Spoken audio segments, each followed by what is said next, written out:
ናቲና ቤቲ አልጋ ላይ ተያዙ። ትሁት በቅናት እንጨርጨር ብላ አረፈች። አቶ ገዙ ከናቲ ላይ ሽጉጥ ደቀነ። አሁን ላይ ቤቲ ከናቲ ጋር መሆኗ እጅግ ቢያስደስታትም ያልጠበቀችውና ትልቅ ወጥመድ ገባች። አቶ ገዙ በቀላሉ የሚረሳና ወይም ደግሞ በቀላሉ የሚተው አይደለም። ናቲንና ቤቴን አጠፋለሁ በማለትም በጣም በንዴት ትልቅ ውሳኔ ወሰነ። ትሁት እንግዲህ ከናቲ ጋር በመሆኗ ቤቲ የቅናት መንፈስ እንጨርጨር አደረጋት። ግን ደግሞ ምንም ማድረግ ስላልቻለች ለቅሰዋን ተያያዘችው። አሁን ላይ ናቲ ይህ ሁሉ ያደረገው ለእናቱ ብሎ ቢሆንም ግን የማይምራው አባቱ እጅ ውስጥ ገባ። ቤቲ ናቲን ካገኘው ከዚህ በኋላ ለምንም አልመለስም፣ አልፈራም። ከአንድ ጊዜ ከቤቱ ከወጣው በኋላ ናቲን የራሴ አድርጌ እናቱን ነጻ አወጣለሁ በማለትም ነበረ። ነገር ግን ምንም ማድረግ ስላልቻለች አሁን ላይ ሳይቀድሙት አቶ ገዙ ቀደማቸው። ምክንያቱም ናቱና ገዙ ከዚህ በፊት ሲገናኙ ውጭ ላይ አይቷቸው ነበረ። አሁን ላይ እኔ ማን እንደሆንኩኝ አሳያቸዋለሁ በማለትም እጅግ በሚያሳዝን ሁኔታ ሁለታቸው ላይ ሽጉጥ በመደቀን ጉር ሰራቸው። ሰላም ውድና የተከበራችሁ የዙዙነት ሚዲያ ቤተሰቦች እንዴት ናችሁ? ልይ ሰላማችሁ ይብዛል። ለዚህ ቻናል አዲስ የሆናችሁ ሰብስክራይብ እያደረጋችሁ ቪዲዮውን እስከ መጨረሻው ተከታተሉ። ትሁት በጉጉት ስንጠብቀው የነበረው ቀጣይ ፓርቲ ዘመተናል። እንግዲህ እጅግ በጣም የሚያሳዝነው ነገር ናቲንና ገዙን ተፋጠጡ። ናቲ አሁን ላይ ቤቲ ጋር አልጋ ላይ በመገኘቱ ናቲ የመጨረሻ ትልቅ ወጥመድ ውስጥና እንዲሁም ደግሞ ለሚስቱም ለሱም የማይመለሰው አባቱ ገዜ ሊደፋቸው ተነስቷል።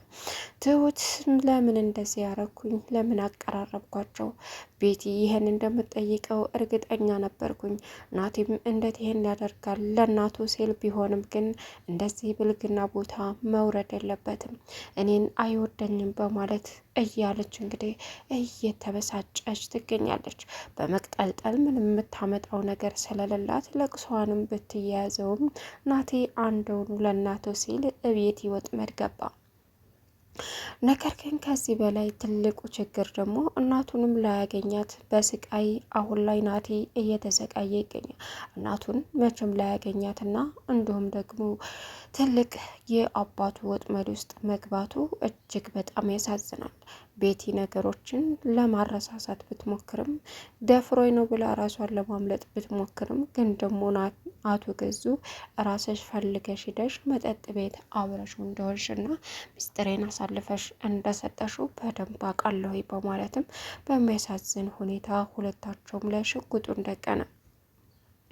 አሁን ላይ እንግዲህ ናቲ አንተ ሽማግሌ አርፈህ ተቀመጥ ሲለውም ሽማግሌ ማን እንደሆነ አሳያለሁ፣ በእኔ ላይ አይደለም የገዛ ሚስቴ ጋር መማገጥ ይቀርና የምታደርገው እንቅስቃሴ ለእኔ ዋጋ እንደሚያስከፍለኝ አውቃለሁ። ስለዚህ አንተም እሷም የማትወጡ ትልቅ ማጥ ውስጥ ነው የገባሁት። እኔ ትሁትን ሚስጥር ታወጣለች እያልኩ አሰቃያለሁ።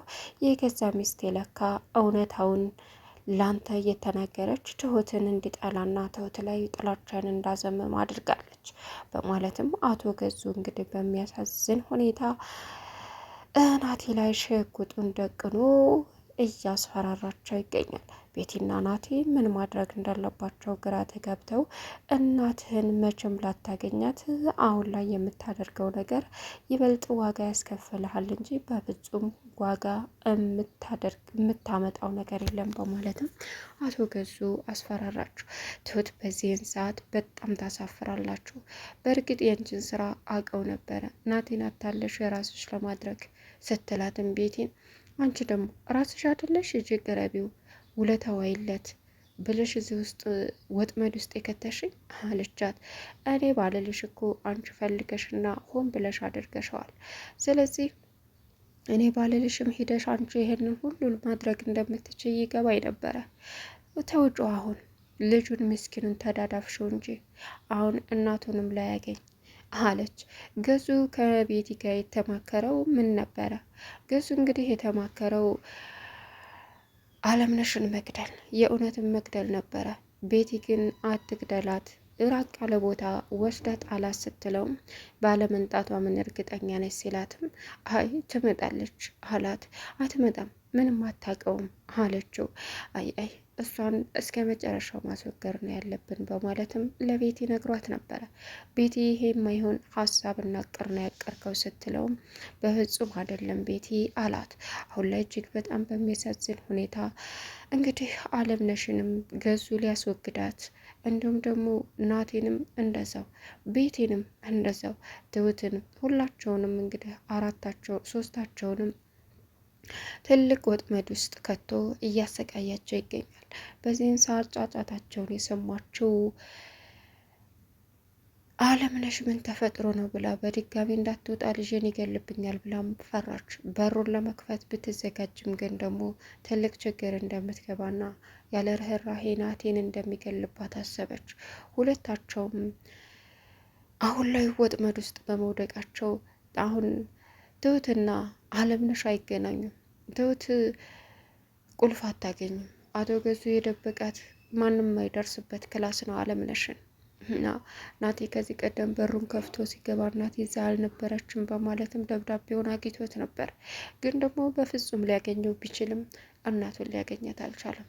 አቶ ገዙ የሚያደርገውን ነገር በሙሉ አንድ ጠንቀቅ ብሎና አስቦበት ስለሆነ ናቴ ምን ማድረግ እንዳለበት ግራ ስለተጋባ ነበር ከቤቲ ጋር ቅረባት፣ እሷ ሁሉንም ነገር ትነግራለች ብላ ትሁት የወሰደችው። አሁን ላይ ትሁትን ወሬ ባልሰማው ኖሮ ትልቅ ወጥመድ ውስጥ ገባ። ወይ ክህደት ፈጸምኩባት በላዋ ላይ ወይ አንቺ የራስሽን ፍላጎትና ደስታሽን ለማድረግ ፈልገሽ እንደመጣሽ ግልጽ ነው። ግን ደግሞ ያሰብኩትንም ሳታደርግልኝ ይሄ ነገር ተፈጠረ። እኔ ደግሞ ረከስኩኝ አላት። ቤቲ እኔ ርካሽ ነኝ ማለት ነው አለችው። እና መልከስከስ ምን ይሉታል በባልሽ ላይ ተልከሰከሽ፣ እኔ ደግሞ በትሁት ላይ ሲላትም ትሁት አትበል፣ ትሁት እኮ አትፈልግህም፣ እሷ ራሷ ናት አይደል እንዴ ቀረቢው እያለች ስታወራኝ የነበረችው። ስለዚህ ውለታዋ ይለት ያለችኝም እሷ ናት። አየሽ ለእኔ ስለምታስብ እንጂ ጠልታኝ አይደለም አላት። ለምን? እናቴን እንዳገኝ ስለፈለገች። ምክንያቱም በሷ በኩል እናቴን የማላገኝበት ትልቁ ችግር አባቴ እንደሆነ ስለተረዳች እሷንና ቤተሰቦቿን እንደሚፈጅባት ስለምታቃላት የራስ ጉዳይ ገደል ግባ አለችው። አሁን ላይ ናቲ እንግዲህ እናቴ የት ነሽ አለምዬ ብሶቴን ባየሽው እያለ ይሰቃያል። እናትየዋም ልጄ ገሎብኝ ይሆን ምን አድርጎ ይሆን እያለች ታዝናለች። በእርግጥ ትሁት ውጭ መውጣት ሲልሽ አባዬ ጋር ትሆኝ ነበር፣ ለምን አልፈልግም አልሽው? በጣም ትልቅ ስህተት ሰርተሻል። ከውጣሽ እኮ ብዙ አማራጭ ነበረ፣ እናቴም አንቺን የሚያገኝበት እና ደግሞ የጥሩ ነገር የምታገኙበት አጋጣሚ ነበር። በጣም ተሳስተሻል በጣም ብላት ነበረ። አሁን ላይ አለምነሽ አንድ ጊዜ መጥቶ ወደ ውጭ አስወጣ ባልኩትና ልጅን ነጻ ባወጣሁት እያለች ማሰብ ጀመረች። ግን ደግሞ በእርግጥ አሁን ትሁትና አለምነሽ ስለማይገናኙ ምንም አይነት መፍትሄ የምሰማው ነገር የለም። አለምነሽ ልጅን ገሎት ይሆን እያለች በጭንቀት ብቻ ስጋዋ ያልቃል። አሁን ቤቲ ወደ እናቷ ቤት ለመሄድ ስታስብም በፍጹም እንዳታስቢው አርፈሽ ተቀመጭ ደፋሻለሁ፣ አልበለዚያ ትልቅ ችግር ትገቢያለሽ በማለትም አቶ ገዙ አስፈራራት። አሁን ቤቲ በፍርሃት እዛ ቤት ውስጥ እየተጨነቀች ትቀመጣለች። እንዴት ነው አይኑን ገልጬ የማየው? ይህ አረመኔ ሰውዬ ይገለናል እኮ እያለች በጭንቀት ለትሁት አማከረቻት። እሱን ድሮ ነበር ማሰብ ያለብሽ፣ ከሆነ በኋላ ምንም የሚመጣ ነገር የለም። ስለዚህ አሁን ለልጁም ተዳዳፍሹ ስታይ አንቺ ደግሞ ልጁ አትበይ፣ እሱ ራሱ ወዶና ፈልጎ አይደል እንዳያረገው አለቻት። ወዶና ፈልጎ እንኳን እንዳልሆነ አውቃለሁ ቤቲ፣ ግን ቢሆንም ደግሞ በፍጹም አለቻት። ጉድ እኮ ነው፣ መጥፎ ሴት ነሽ መጥፎ አለቻት። ቤቲ መጥፎ ማን እንደሆነ ራሱ ጠንቅቀሽ ታውቂያለሽ። የሰው ልጅ ቤቲ የገቡበት ወጥመድ በጣም አሳሳቢና አስጨናቂ የሆነባት ትሁት እያለቀሰች ትገኛለች። በዛ ላይ ደግሞ እንዴት ናት ይሄን ያደርጋል? የእውነትም አይወደኝም ማለት ነው፣ ውሸቱን ነው እያለች ለራሷ ደጋግማ ትናገራለች። ግን ደግሞ እውነታው እሷ ራሷ ሄድ ብላ ቤቴን ቅረብ፣ ከቤቴ ጥሩ ነገር ካገኛለ ብላ ነበር የላከችው። አሁን ግን ናቴን ስለምትወደውና ስለምታፈቅረው እንዴት ይሄን ያደርጋል እያለች እየተበሳጨች ትገኛለች። ቻናሉን ሰብስክራይብ እያደረጋችሁ መልካም ቆይታ ይሆንላችሁ።